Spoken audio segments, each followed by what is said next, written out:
Fil-leġislaturi li għaddew, Claudio Grech kien fost l-aktar persuni riplex Ministru Austin Gatt. Fil-fatt kien il-kap tas-segretarjat tiegħu bejn l-2003 u l-2008 u kien ukoll jħossib il-kampanja elettorali personali ta' Austin Gatt. Involviment li llum Claudio Grech qed jipprova jaħrab minnu. Jiena għandek żball li qed tgħid li jiena mexxejt il-kampanja elettorali ta' Austin Gatt.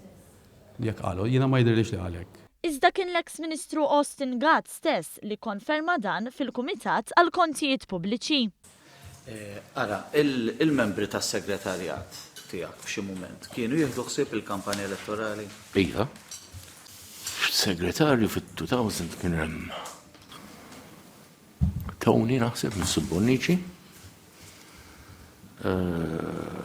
U assistent jew kien Claudio Grech. Dawk, basically. Daw iż-żewġ persuni li semmejt kienu jieħdu ħsieb il-kampanja wkoll?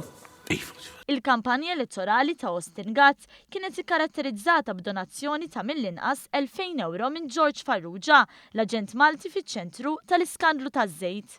Iva, meta saret id-donazzjoni, kien evidenti li di ġejja mill-aħwa mill-familja Farrugia kollha li kienet tinkludi wkoll il-George Farrugia.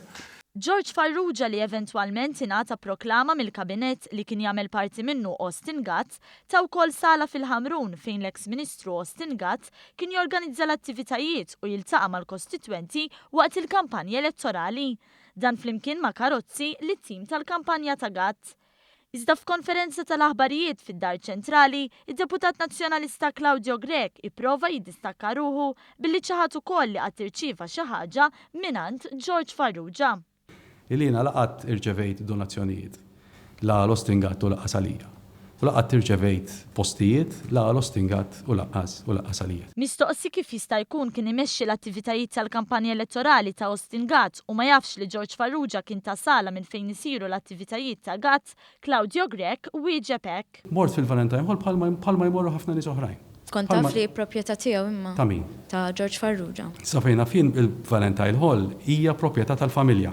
Waqt li Austin Gatt kien qed jirċievi dawn id-donazzjonijiet minn George Farrugia, kien fl-eqel tiegħu l-iskandlu taż-żejt ikkaratterizzat minn tixħim minuti mħażin u kuntratti mirbuħa minkejja li l-offerti kienu daħlu wara li jagħlaq il-ħin permessibbli.